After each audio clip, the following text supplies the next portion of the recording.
সবাইকে স্বাগত নিউজ 24 সন্ধ্যার সংবাদে আপনাদের সঙ্গে আছি আমরা দুজন। আমি তামিমুর রহমান তন্ময় এবং আমি তাসনিমে জান্নাত অর্থী। অবশেষে ধর্মঘট প্রত্যাহার করে কাজে ফেরার সিদ্ধান্ত নিয়েছেন পণ্যবাহী নৌযান শ্রমিকরা। সরকার ও মালিকপক্ষের কাছ থেকে খাদ্য ভাতার দাবি পূরণের আশ্বাস পেয়ে এই ধর্মঘট প্রত্যাহার করে নেন তারা। টানা তৃতীয় দিনের ধর্মঘটে সারা দেশে নৌপথে পণ্য পরিবহন বন্ধ ছিল।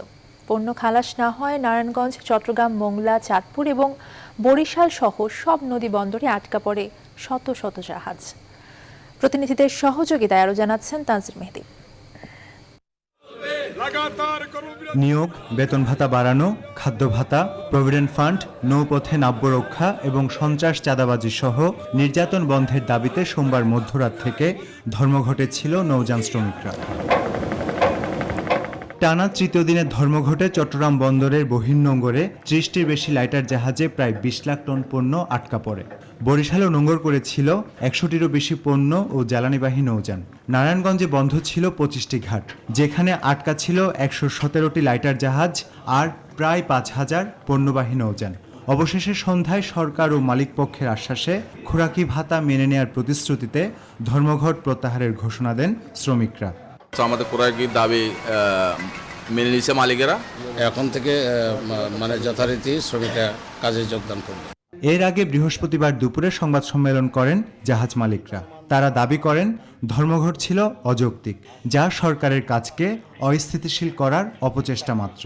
শ্রমিক নামের কিছু সন্ত্রাসী কর্মকাণ্ডে নিয়োজিত থাকা কর্মচারীবৃন্দ দেশের চলমান অব্যাহত অগ্রযাত্রাকে ব্যাহত করার জন্য একটি নেতিবাচক কার্যক্রম বলে আমরা মনে করি।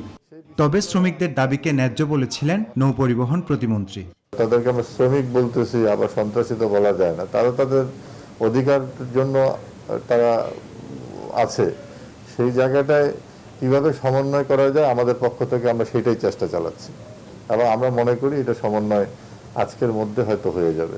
ধর্মঘট প্রত্যাহারের মধ্য দিয়ে বাজারে বিরূপ প্রভাব পড়ার আশঙ্কা অনেকটা দূর হয়েছে। তানজির মেহেদি, নিউজ 24, ঢাকা। এ বিষয়ে বিস্তারিত জানাতে আমাদের সঙ্গে চট্টগ্রাম থেকে সরাসরি যুক্ত হচ্ছেন সহকর্মী নয়ন বড়ুয়া। জয়, শ্রমিক নেতারা এখন কি বলছেন? ধর্মঘট যেহেতু তারা প্রত্যাহার করে নিয়েছেন, এখন তাদের বক্তব্য কি?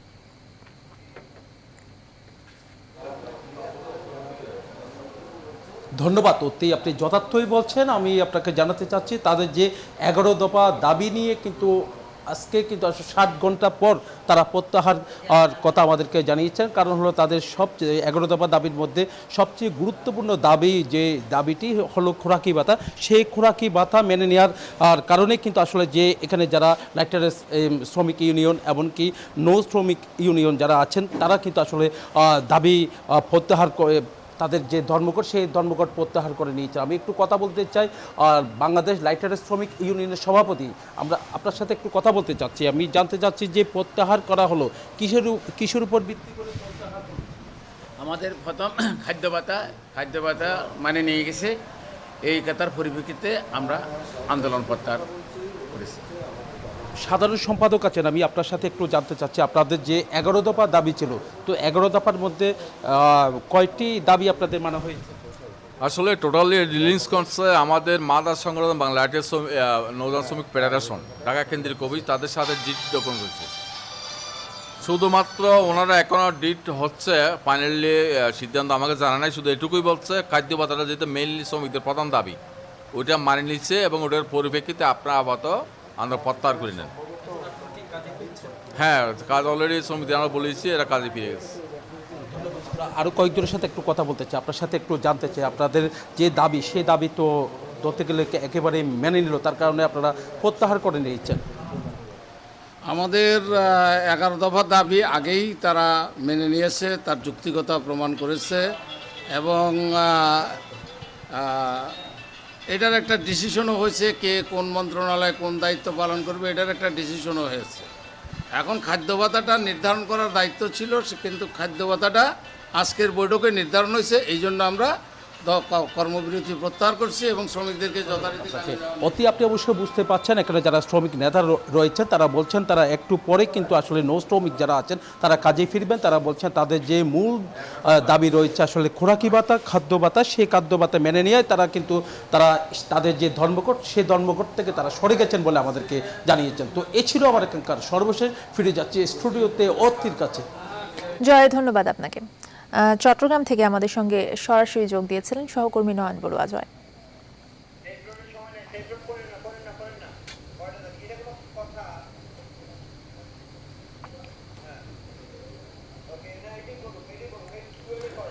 জাতীয় সড়ক নিরাপদ দিবসে মানিকগঞ্জ ও নাটোরে আলাদা সড়ক দুর্ঘটনায় প্রাণ গেল 4 জনের, আহত হয়েছেন কমপক্ষে 30 জন।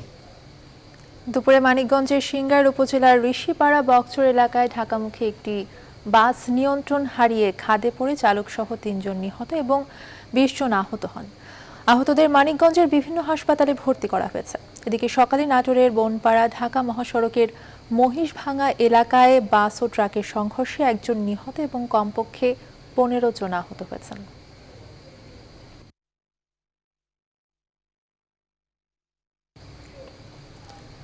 প্রধানমন্ত্রী শেখ হাসিনা বলেছেন, সড়ক নিরাপদ করতে টাকার বিনিময়ে চালকদের লাইসেন্স পাওয়া বন্ধ করতে হবে। একই সঙ্গে যথাযথ প্রশিক্ষণ নিশ্চিত করতে হবে চালকদের সহকারীর। জাতীয় নিরাপদ সড়ক দিবস উপলক্ষে আয়োজিত অনুষ্ঠানে একথা বলেন তিনি। অনুষ্ঠানে তিনি আরো বলেন, মহাসড়কের দুর্ঘটনা প্রবণ এলাকাগুলো চিহ্নিত করছে সরকার। আরো জানাচ্ছেন শাহ আলী জয়। সড়কে এমন দুর্ঘটনায় গত বছর প্রাণ হারিয়েছেন 5227 জন, আর তার আগের বছর প্রায় 4500। নিরাপদ সড়ক নিয়ে আন্দোলনে থাকা একটি সংস্থার তথ্য এটি। তবে বিশ্ব স্বাস্থ্য সংস্থার হিসেবে এই সংখ্যা আরও বেশি। এমন বাস্তবতায় পালিত হচ্ছে জাতীয় নিরাপদ সড়ক দিবস। এ উপলক্ষে আয়োজিত অনুষ্ঠানে ভার্চুয়াল প্ল্যাটফর্মে যুক্ত হয়ে প্রধানমন্ত্রী শেখ হাসিনা বলেন, সড়কে দুর্ঘটনা প্রবণ এলাকাগুলো চিহ্নিত করছে সরকার। দীর্ঘ সময় গাড়ি চালানো থেকে বিরত রাখতে চালকদের জন্য রাস্তার পাশে পর্যাপ্ত বিশ্রামাগার তৈরি করা হচ্ছে। লাইসেন্স দেওয়ার সময় ভালোভাবে পরীক্ষা নিরীক্ষা করা, যে সত্যি ভালো ড্রাইভিং জানে কিনা, বা ওই 2টা টাকা দিয়ে যেন ড্রাইভিং লাইসেন্স নিতে না পারে সেদিকে দেখা। সেই সাথে যারা হেল্পারে কাজ করে আমি মনে করি তাদেরকে একটু ট্রেনিং করাই দিতে হবে। শুধু চালক নয়, দুর্ঘটনা রোধে সচেতন হতে হবে পথচারীদেরও, বলেন প্রধানমন্ত্রী।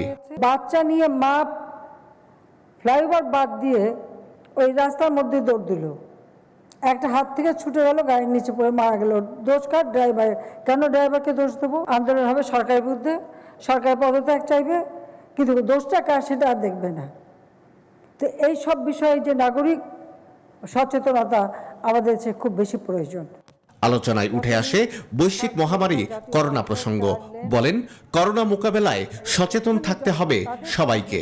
যখন আপনি জনসমাগমে যান বা মানুষের সাথে মেশেন, তাদেরকে মাস্কটা পরতে হবে। আর এই মাস্কটা আমি বলবো যে ডিসপোজেবলটা না পরে ওই যে 3 পালা কাপড় দিয়ে ঘরেও তৈরি করা যায়, বা যে সেগুলি সাবান দিয়ে ধুয়ে ব্যবহার করা, ওটা আরও বেশি স্বাস্থ্যসম্মত।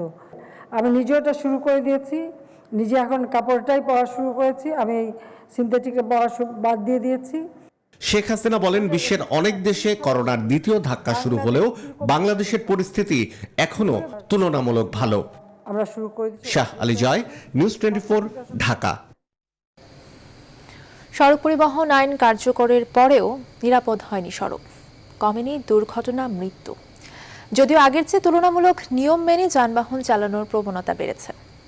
নিরাপদ সড়ক আন্দোলনের নেতা ইলিয়াস কাঞ্চন বলছেন, আইন পুরোপুরি বাস্তবায়িত না হওয়ায় এখনো ঝুঁকিপূর্ণ সড়ক। অন্যদিকে পর্যাপ্ত দক্ষ চালক তৈরিতে প্রয়োজনীয় পদক্ষেপ নেওয়ার তাগিদ দিয়েছেন পরিবহন নেতারা। এমন প্রেক্ষাপটে পালিত হচ্ছে জাতীয় নিরাপদ সড়ক দিবস। প্লাবন রহমানের রিপোর্টে বিস্তারিত। নিরাপদ সড়কের দাবিতে দেশের ইতিহাসে নজিরবিহীন আন্দোলন। শিক্ষার্থীদের এই আন্দোলনের ফলাফল হিসেবে সংসদে পাশ হয় বহুল আলোচিত সড়ক পরিবহন আইন 2018। নতুন আইন কার্যকরের ঘোষণার বছরখানেক পার হলেও এখনো স্বস্তি ফেরেনি সড়কে। পরিবহন নেতাদের চাপেই আইনের পুরোপুরি বাস্তবায়ন হচ্ছে না বলে অভিযোগ। এখনো নিয়োগপত্র পাননি শ্রমিক চালকরা। দুর্ঘটনায় আহতদের ক্ষতিপূরণ দিতেও হয়নি তহবিল গঠন। আইনটাকে আসলে প্রয়োগ হচ্ছে না, কারণ যে এখানে পরিবহন সেক্টরের কিছু নেতা মানে বিরোধিতার কারণে আইনটাকে সেইভাবে কিন্তু বলবৎ করা হচ্ছে। যেখানে নিরাপদ সড়ক দিবস পালিত হচ্ছে সেখানে আইন প্রণয়ন করার পর আইন বাস্তবায়িত হচ্ছে না, এটা তো একটা হাস্যকর। পরিসংখ্যানেও এখনো ঝুঁকিপূর্ণ দেশের সড়ক। নিরাপদ সড়ক চাইয়ের হিসাব বলছে 2019 সালে দুর্ঘটনায় মৃত্যু হয়েছে 5,227 জনের, আর আইন কার্যকরের পর চলতি বছরের প্রথম 8 মাসেই সড়কে প্রাণ গেছে 3,075 জনের। যেখানে করোনার কারণে মার্চ থেকে মে মাস পর্যন্ত 68 দিন যান চলাচল বন্ধ ছিল। আইনে কিছু কিছু অসামঞ্জস্য ছিল, সেগুলো নিয়ে মন্ত্রীদের সাথে 3 জন মন্ত্রীর সাথে আমরা ইতিপূর্বে মিটিং করেছি, আমরা ঐক্যমতে পৌঁছেছি এবং সেগুলো সে বিষয়গুলো সংসদে আবার যাবে, সংসদে গিয়ে পাশে আসলে পরে আইনের পুরোপুরি বাস্তবায়ন শুরু হবে বলে এখন। মূল জায়গা চালক সংকট এখনো প্রবল। 30 সেপ্টেম্বর পর্যন্ত 45,64,000 নিবন্ধিত গাড়ির বিপরীতে লাইসেন্সধারী চালক আছেন 27,67,000। লাইসেন্স পাওয়ার অপেক্ষায় আছেন 9,13,000। সব মিলিয়ে চালক সংকট এখনো 9 লাখের বেশি। এখানে অবকাঠামো উন্নয়ন লাগবে, এখানে কড়া আইন লাগবে, আইনটাকে প্রয়োগ করার মতো আমার দক্ষ জনবল লাগবে, তাহলেই কিন্তু আমরা টেকসই উন্নয়ন পাবো। জরিমানা ছাড়া ফিটনেস সনদ নেয়ার সময় বেড়ে 31শে ডিসেম্বর গিয়ে ঠেকেছে। আগামী জুন পর্যন্ত মিনিবাস চালানোর লাইসেন্সধারী চালক ভারী ট্রাক চালালেও মামলা করা যাবে না। সব মিলিয়ে তাই নানা চাপে আর শিথিলতায় ঝুঁকিপূর্ণই থেকে যাচ্ছে সড়ক যাত্রীদের জীবন। প্লাবন রহমান, নিউজ 24, ঢাকা। চট্টগ্রামের হালি শহরে অজ্ঞাত ব্যক্তিকে হত্যার দায় স্বীকার 164 ধারায় 2 ব্যক্তির জবানবন্দির পর মৃত ব্যক্তি ফিরে আসায় এই ঘটনায় বিচার বিভাগীয় তদন্তের নির্দেশ দিয়েছেন হাইকোর্ট। তদন্তকারী কর্মকর্তাকে তলবের পর জব্দ আলামতের সাথে ঘটনার মিল না থাকায় এই আদেশ দেন বিচারপতি এম ইনায়েতুর রহিম এবং মোহাম্মদ মোস্তাফিজুর রহমানের সমন্বয়ে গঠিত হাইকোর্ট বেঞ্চ। এ সময় আসামি দুর্জয়কে জামিন দেন আদালত। বিস্তারিত জানাচ্ছেন হাবিবুল ইসলাম হাবিব। অজ্ঞাতনামা ব্যক্তির পোড়া লাশ শনাক্ত করতে দিলীপ ও দুর্জয় নামের এই 2 যুবককে গ্রেপ্তার করে 164 ধারায় স্বীকারোক্তিমূলক জবানবন্দি আদায় করে পুলিশ। স্বীকারোক্তিতে তারা মৃত ব্যক্তির নাম দিলীপ হিসেবে চিহ্নিত করেছে বলে অভিযোগপত্রে দেখানো হয়, কিন্তু ঘটনার কিছুদিন পর দিলীপকে জীবিত পাওয়া যায়। বিষয়টি হাইকোর্টের নজরে আসলে মামলার 2 আসামি ও দিলীপ সহ তদন্ত কর্মকর্তাকে তলব করেন হাইকোর্ট। এ বিষয়ে শুনানি নিয়ে পুলিশের নথিপত্রের সাথে ঘটনার মিল না থাকায় বিচার বিভাগীয় তদন্তের নির্দেশ দেন আদালত।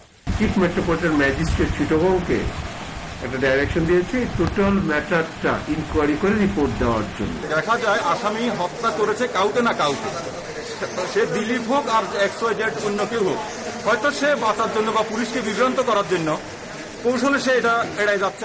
দিলীপ জানায় তিনি পরিবারের সাথে রাগারাগি করে বোনের বাড়িতে লুকিয়েছিলেন, কিন্তু এ ঘটনা জানতে পেরে পুলিশের কাছে নিজেই হাজির হন। আমি আমার সাথে ঝগড়া হয়েছে, ঝগড়া হওয়ার পর আমি চলে গেছি আমার বোনের বাসায়। তবে স্বীকারোক্তিমূলক জবানবন্দি দেয়া দুর্জয় ও জীবন চক্রবর্তী বলছেন তাদেরকে পুলিশ ফাঁড়িতে নিয়ে মারপিট করে স্বীকারোক্তিমূলক জবানবন্দি আদায় করে পুলিশ। দুর্জয়ের বাবা জানান স্থানীয় পূজা উৎসবের জন্য চাঁদা আদায়ের সময় পুলিশ তাদেরকে তুলে নিয়ে যায়। ওনারা বলছে যে আমার ছেলে কোনোরকম ওনারা ধরে নাই, তাইলে আমার ছেলেরে ওরা কই রাখছে, আমার ছেলেরে 4 দিন পর্যন্ত ওরা টপসারিং করছে। আমি এখন চাচ্ছি যে আমার ছেলের মুক্তি। 2019 সালের 21 এপ্রিল চট্টগ্রামের হালি শহরে খুন হন অজ্ঞাত এক ব্যক্তি। লাশটি চিহ্নিত করতে না পারায় পুলিশ অজ্ঞাত ব্যক্তিদের আসামি করে মামলা দায়ের করে। এ মামলায় দুর্জয় ও জীবন চক্রবর্তীকে গ্রেপ্তার করে পুলিশ। হাবিবুল ইসলাম হাবিব, নিউজ 24, ঢাকা। সিলেটে বন্দরবাজার পুলিশ ফাঁড়িতে নির্যাতনে নিহত রায়হানের শরীরে ভোঁতা অস্ত্রের আঘাতই বেশি পাওয়া গেছে। পিবিআইয়ের কাছে রায়হানের দ্বিতীয় ময়নাতদন্তের প্রতিবেদন রিপোর্টে এমনই তথ্য দিয়েছে ওসমানী মেডিকেল কলেজের ফরেনসিক বিভাগ। এদিকে আজও প্রতিবাদে উত্তাল ছিল সিলেটের বন্দরবাজার। মৃত্যুর ঘটনা তদন্তকারী সংস্থা পিবিআইয়ের কর্মকর্তাদের সঙ্গে দেখা করে দ্রুত হত্যাকাণ্ডের বিচারের দাবি জানিয়েছেন নিহত রায়হানের পরিবার। সৈয়দ রাসেলের তথ্য ছবিতে ডেস্ক রিপোর্ট। বৃহস্পতিবার দুপুরে রায়হানের দ্বিতীয় ময়নাতদন্তের প্রতিবেদন পিবিআইয়ের কাছে হস্তান্তর করে সিলেট ওসমানী মেডিকেল কলেজের ফরেনসিক বিভাগ। এ সময় মেডিকেলের ফরেনসিক বিভাগের প্রধান জানান, বন্দরবাজার পুলিশ ফাঁড়িতে নির্যাতনে নিহত রায়হানের শরীরে ভোঁতা অস্ত্রের আঘাতই বেশি পাওয়া গেছে। প্রথম ময়নাতদন্তে প্রদত্ত যে ইনফরমেশনগুলো পাই আমরা, দ্বিতীয় ময়নাতদন্তের ইনফরমেশনের সাথে সম্পূর্ণ সামঞ্জস্যপূর্ণ। শরীরে অতিরিক্ত আঘাতের কারণেই রায়হান মাহমুদের মৃত্যু সংঘটিত হয় বলে প্রাথমিকভাবে প্রতীয়মান হয়। পুলিশ ফাঁড়িতে নির্যাতনে মৃত্যুর ঘটনা তদন্তকারী সংস্থা পিবিআইয়ের কর্মকর্তাদের সঙ্গে দেখা করে হত্যাকাণ্ডের মূল হোতা এসআই আকবর সহ জড়িতদের দ্রুত আইনের আওতায় আনার দাবি জানান নিহত রায়হানের পরিবার সহ এলাকাবাসী। সুষ্ঠু তদন্তর সাপেক্ষে আমরা আশাবাদী প্রকৃত আসামি আকবর সহ এই মামলায় যারা অন্তর্ভুক্ত হবেন সবাইকে ওনারা গ্রেফতার করবেন। এ হত্যাকাণ্ডের ঘটনায় বৃহস্পতিবারও প্রতিবাদ কর্মসূচিতে উত্তাল ছিল সিলেট নগরী। দিনব্যাপী নানা কর্মসূচির পাশাপাশি রায়হান হত্যা সহ চলমান অরাজকতার বিরুদ্ধে নগরীতে গান মিছিলের আয়োজন করা হয়। এদিকে সিলেট মহানগর পুলিশ কমিশনার গোলাম কিবরিয়া সহ পুলিশের ঊর্ধ্বতন ১৯ কর্মকর্তাকে বদলি করা হয়েছে। Desk report, news 24। নোয়াখালীর চাটখিলে অস্ত্রের মুখে জিম্মি করে প্রবাসী স্ত্রীকে ধর্ষণের ঘটনায় গ্রেফতারকৃত যুবলীগ নেতা শরীফের 4 দিনের রিমান্ড মঞ্জুর করেছেন আদালত। বৃহস্পতিবার দুপুরে নোয়াখালী সিনিয়র জুডিশিয়াল ম্যাজিস্ট্রেট 7 নম্বর আমলি আদালতে ধর্ষণ ও অস্ত্র মামলায় 10 দিনের রিমান্ড আবেদন করে পুলিশ। এ সময় বিচারক ধর্ষণ মামলায় 3 দিন এবং অস্ত্র মামলায় 1 দিন সহ মোট 4 দিনের রিমান্ড মঞ্জুর করেন। এর আগে বুধবার ভোরে ঘরে ঢুকে অস্ত্রের মুখে প্রবাসী স্ত্রীকে ধর্ষণ করে শরীফ। ওই দিনই নির্যাতিত গৃহবধূ মামলা করলে পুলিশ শরীফকে গ্রেফতার করে। জিজ্ঞাসাবাদে তার কাছে অস্ত্র থাকার কথা স্বীকার করে শরীফ।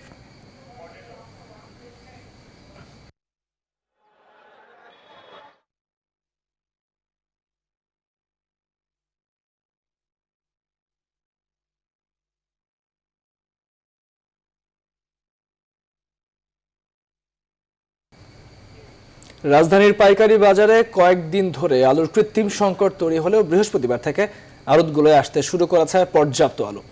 উত্তরবঙ্গ সহ বেশ কিছু জেলা থেকে আলু আমদানি হচ্ছে রাজধানীতে।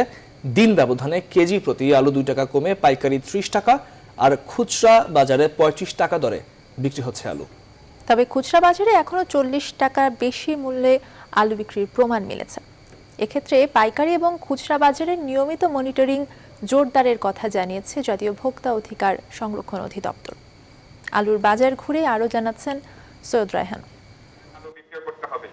আলুর বাজার নিয়ন্ত্রণে এভাবেই রাজধানীর কাউরান বাজারের আড়তে এসে ব্যবসায়ীদের সতর্কবার্তা দিচ্ছেন জাতীয় ভোক্তা অধিকার সংরক্ষণ অধিদপ্তরের ভ্রাম্যমাণ আদালত। গেল কয়েকদিন ধরেই আলুর আড়তগুলোয় কৃত্রিম সংকট তৈরি হওয়ায় নিয়মিত নজরদারি বাড়িয়েছে এ সংস্থা। যে সরকার কর্তৃক নির্ধারিত যে মূল্য আলুর দেওয়া হয়েছে এই মূল্যেই বিক্রি হচ্ছে। আপনি জানেন যে কোল্ড স্টোরেজে 27 টাকা, আমরা কোল্ড স্টোরেজ এইখানে যেতে পারি নাই, কিন্তু আমাদের জেলা পর্যায়ে যে সহকর্মী রয়েছেন ওনারা কোল্ড স্টোরেজে প্রতিদিন যাচ্ছেন, আজকেও গিয়েছেন। সরেজমিনে দেখা যায় আলুর আড়তে আমদানি রয়েছে পর্যাপ্ত। আড়তদাররা বলছেন গেল কয়েকদিনের ব্যবধানে কেজিতে 2 টাকা কমে পাইকারি 30 টাকা ও খুচরায় বিক্রি হচ্ছে 35 টাকা দরে। তবে এখনো চড়া দাম খুচরা বাজারে। আজকে রাত্রে কিছু মাল আমদানি হয়েছে, আসছে একদম মোটামুটি টুকটাক খুচরা বেচা কিনা হইতেছে। ওই যে কর্নারে 40 টাকা কেজি আলু বিক্রি করতেছে, ওই সাইডে 40 টাকা কেজি আলু বিক্রি করে, কিন্তু আমরা তো তা বেচতে পারি না। আলু খুচরা ডায়মন্ডটা 40 টাকায় বিক্রি করতেছি। লালটা আপনার বগুড়ার যে আলু আছে 45, 48 এরকমের বিক্রি করা হচ্ছে। প্রত্যেক মার্কেটে কন্টিনিউ যদি 8-10 জন থাকে তাহলে হয়তো তারা মনিটর করতে পারবে, এছাড়া উপায় নাই। ক্রেতাদেরও দাবি বাজার ভেদে ভিন্ন আলুর দাম। অনেকের অভিযোগ ভ্রাম্যমাণ আদালত চলে গেলেই দাম বাড়ান বিক্রেতারা। যখনই মিডিয়া যায় তখনই একটা সীমিত রেট করে ফেলায়, আর যখনই সরে যায় তখনই দাম বাড়া যায়। ভাই আমার মাল নাই, কালকে বা বেশি ছিল, আজকে একটু কম, আবার 2 দিন পরে দেখলাম আবার বাড়তেছে। বাজার নিয়ন্ত্রণে গেল বুধবার থেকে 25 টাকা কেজি দরে আলু বিক্রি শুরু করেছে টিসিবি। সৈয়দ রায়হান, নিউজ 24, ঢাকা।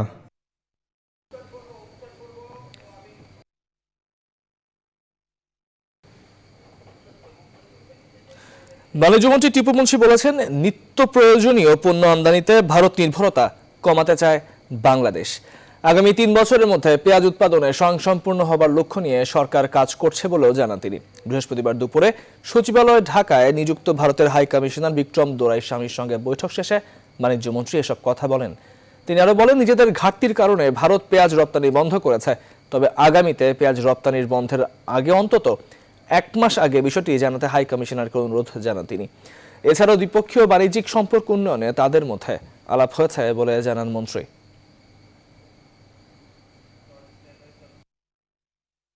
আমাদের একটাই উদ্দেশ্য, টার্গেট, যে আগামী 3 বছরের মধ্যে আমরা যেন পেঁয়াজের স্বয়ংসম্পূর্ণ। তবে যেটা আমরা ভারতের কাছে আশা করি সেটাও বলি, যদি আমরা অ্যাটলিস্ট 1 মান্থ প্রায়র যদি একটা নোটিশ পাই যে after 1 month we are going to stop it, things are not going okay, that gives us some privilege two import it from outside. All on a sudden close করে দেওয়াটা really big problem.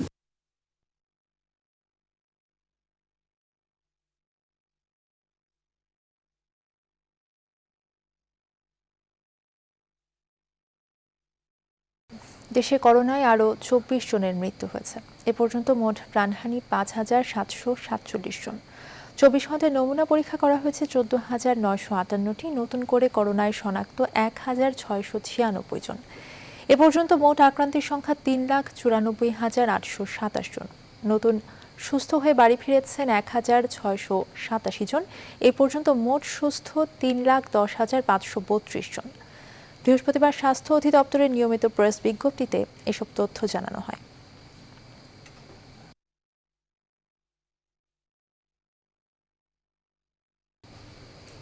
Globe বায়োটেকের vaccine ব্যানকোভিড clinical ট্রায়ালে সফল হলে vaccine নেবে নেপাল। শনিবার নেপালের একটি বেসরকারি প্রতিষ্ঠানের সঙ্গে 20 লাখ ভ্যাকসিন নেয়ার আগাম চুক্তি করেছে গ্লোব বায়োটেক। নেপালের রাষ্ট্রদূত ডক্টর বংশীধর মিশ্র এবং গ্লোবের চেয়ারম্যান হারুনুর রশিদের মধ্যে এক সমঝোতা হয়। এছাড়া নেপালের রাষ্ট্রদূত জানিয়েছেন, বাংলাদেশ সরকার রাজি হলে গ্লোব বায়োটেকের ভ্যাকসিন ক্লিনিক্যাল ট্রায়ালে আগ্রহী। বিস্তারিত জানাচ্ছেন হাসান পারভেজ। বিশ্ব স্বাস্থ্য সংস্থার করোনার ভ্যাকসিন তালিকায় গ্লোব বায়োটেক লিমিটেডের আবিষ্কৃত 3টি ভ্যাকসিনকে অন্তর্ভুক্ত করেছে। এরই মধ্যে একটি ভ্যাকসিন মানবদেহে ট্রায়াল বা ক্লিনিক্যাল ট্রায়ালের জন্য আইসিডিডিআরবির সঙ্গে চুক্তি করেছে গ্লোব বায়োটেক লিমিটেড। বাংলাদেশে তৈরি করোনা ভ্যাকসিন ব্যানকোভিড মানবদেহে প্রয়োগের আগেই 20 লাখ ডোজ ক্রয়ের সমঝোতা করল নেপাল। ট্রায়ালে সফল হলে নেপালের আনমোল নামের একটি কোম্পানি গ্লোব বায়োটেকের ভ্যাকসিন নেবে। গ্লোবের চেয়ারম্যান জানান, আরও একটি দেশ এই ভ্যাকসিনের 20 মিলিয়ন ডোজ নিতে চেয়েছে।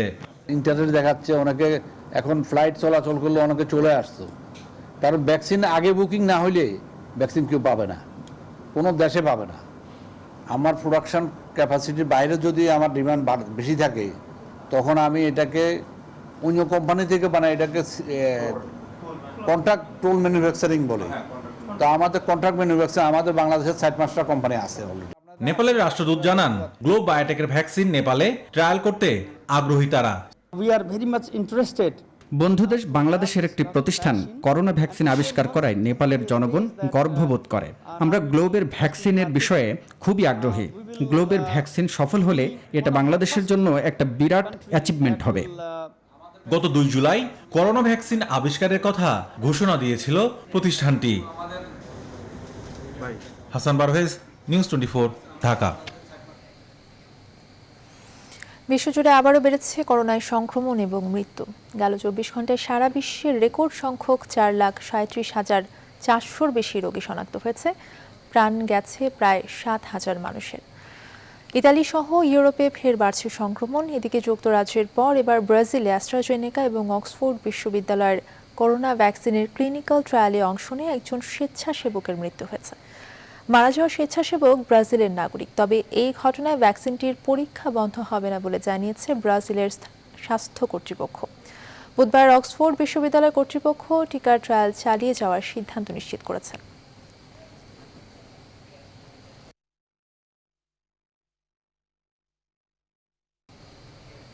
আটাত্তরে পা রাখলেন বাংলাদেশের রাজনীতির জীবন্ত কিংবদন্তি নেতা তোফায়েল আহমেদ। বাংলাদেশের স্বাধীনতা সংগ্রাম থেকে শুরু করে গণতন্ত্র আর ভোটের অধিকার প্রতিষ্ঠা সহ নানা লড়াই সংগ্রামের সাক্ষী বঙ্গবন্ধুর এই অকৃত্রিম সহচর। জন্ম দিয়ে তাকে নিয়ে শাহ আলী জয়ের রিপোর্ট। বাঙালির শ্রেষ্ঠ অর্জন স্বাধীনতা।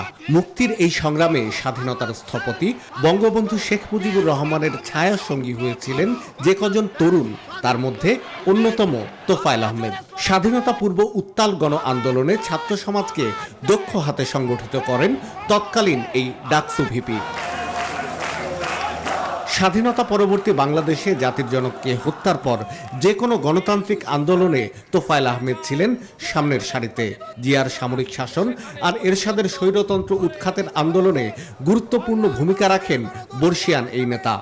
এই নীল নকশা নির্বাচনকে লাথি মেরে তারা প্রতিহত করেছে। একাধিকবার সরকারের পূর্ণমন্ত্রীর দায়িত্ব পালন করেছেন সফলতার সঙ্গে। সোনার বাংলা গড়তে পাশে থেকে অবিচল সহযোগিতা করে চলেছেন বঙ্গবন্ধু কন্যা শেখ হাসিনাকে। মাত্র ২৭ বছরে প্রথমবারের মতো সংসদ সদস্য নির্বাচিত হওয়া তোফায়েল আহমেদ বাংলাদেশের রাজনীতিতে পার করেছেন ৫ দশকেরও বেশি সময়। আওয়ামী লীগের উপদেষ্টা মণ্ডলীর এই সদস্য বঙ্গবন্ধুর ঘনিষ্ঠ সহচর হয়ে উঠেছেন বাংলাদেশের ইতিহাসের অবিচ্ছেদ্য অংশ। শাহ আলী জয়, নিউজ 24, ঢাকা। শারদীয় দুর্গোৎসবের আজ মহাষষ্ঠী। করোনা থেকে মুক্তির জন্য প্রার্থনা আর বিহিত পুজোর মধ্যে দিয়ে শুরু হয়েছে শারদীয় দুর্গা পূজার আনুষ্ঠানিকতা। ধর্মীয় বিধিবিধান বজায় রেখে স্বল্প পরিসরে দুর্গাপূজা পালিত হবে বলছে জাতীয় পূজা উদযাপন কমিটি। করোনা প্রতিরোধে স্বাস্থ্যবিধি মেনে মণ্ডপে প্রবেশের উপর জোর দিচ্ছে আইন শৃঙ্খলা বাহিনী। আরও জানাচ্ছেন রিশাদ হাসান।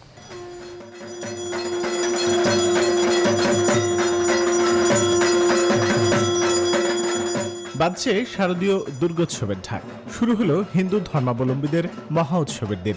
ঢাকেশ্বরী মন্দিরে ষষ্ঠীর এই দিন শুরু হয় বিহিত পুজোর মধ্য দিয়ে। আতঙ্কের নাম যখন করোনা, তখন এবছর পূজা উদযাপিত হচ্ছে সীমিত পরিসরে। আগত ভক্তরাও বলছেন সংক্রমণের শঙ্কার কথা। প্যান্ডেলে যে বিধি নিষেধ আছে, এটা সারা বিশ্বব্যাপী। লোকজন হইচই এবার ওরকম হচ্ছে না। যদিও স্বাস্থ্যবিধি মেনেই মণ্ডপে প্রবেশের ব্যবস্থা রেখেছে জাতীয় পূজা উদযাপন কমিটি, যার উপর বিশেষভাবে জোর দিচ্ছে আইন শৃঙ্খলা রক্ষাকারী বাহিনী। ধর্মীয় আচরণে কোনো ব্যত্যয় আমার হবে না, সেটা কিন্তু আমার তিথি অনুযায়ী, সিস্টেম অনুযায়ী সেটা হবে। এটার ক্ষেত্রে কোনো রকম ব্যতিক্রম করতে পারবো না। এবারের পূজাকে কেন্দ্র করে আপনাদের নিরাপত্তা নিশ্চিত করতে দেশব্যাপী বিগত অন্যান্য বছরের নিয়ে আমরা প্রস্তুত আছি। বিহিত পুজো শেষে পুরোহিত এদিনের মাহাত্ম্য বর্ণনা করেন, জানান করোনা থেকে মুক্তির জন্য প্রার্থনার কথাও। চণ্ডীর ঘট স্থাপন এবং চণ্ডীর আরাধনা এবং স্তব স্তুতির মাধ্যমে চণ্ডী দেবীকে প্রতিষ্ঠা করা। ভক্তরাও চেয়েছেন বিশ্ববাসীর করোনা মুক্তি। করোনাকালে সবাই যেন ভালো থাকে, সুস্থ থাকে। মা এবার বিশ্বকে করোনা মুক্ত করে দাও।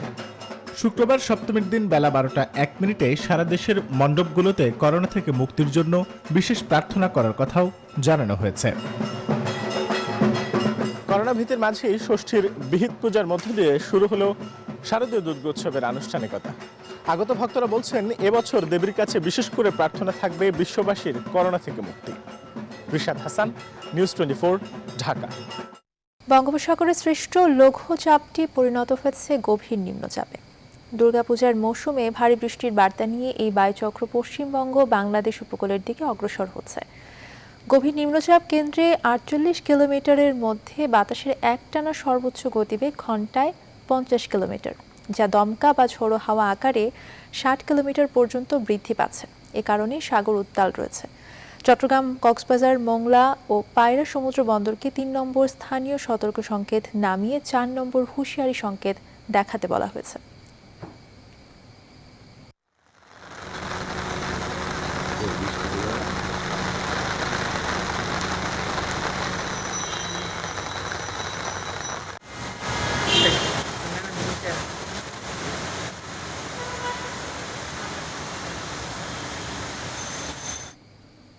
প্রখ্যাত আইনজীবী ব্যারিস্টার রফিকুল হক এখন লাইফ সাপোর্টে আছেন।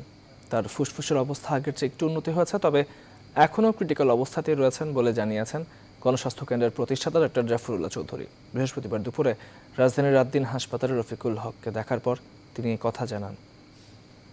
যেখানে এই বয়সে যেটা হয় সেখানে একটু উন্নতি দেখলাম।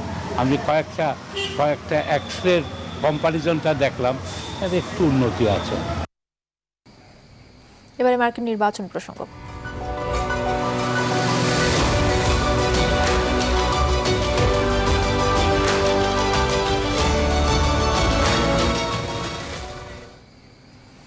মার্কিন প্রেসিডেন্ট নির্বাচন ঘিরে ডোনাল্ড ট্রাম্প এবং জো বাইডেন শেষবারের মতো চূড়ান্ত বিতর্কে মুখোমুখি হতে যাচ্ছেন।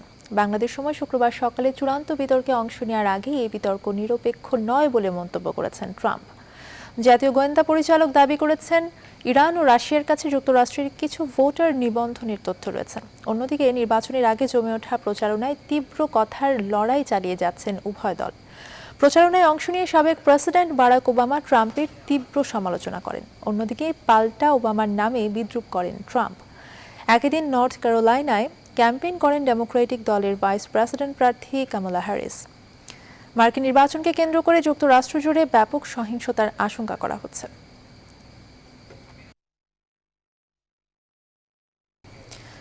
এবারে খেলার খবর। বৃষ্টির কারণে শুক্রবার হচ্ছে না প্রেসিডেন্টস কাপের ফাইনাল ম্যাচ। আগামী রোববার অনুষ্ঠিত হবে ফাইনাল ম্যাচ। আবহাওয়ার পূর্বাভাস থেকে এই সিদ্ধান্ত নেওয়া হয়েছে বলে সংবাদ বিজ্ঞপ্তিতে জানিয়েছে বিসিবি। বৃহস্পতিবার সকাল থেকে এই ঢাকায় থেমে থেমে চলছে বৃষ্টি। পূর্বাভাস বলছে এই বৃষ্টি থাকতে পারে শনিবার পর্যন্ত। 3 দলের টুর্নামেন্টে ফাইনালে লড়বে মাহমুদুল্লাহ একাদশ ও নাজমুল একাদশ। শেষ করছে এখনকার সংবাদ। এতক্ষণ সঙ্গে থাকার জন্য ধন্যবাদ সবাইকে।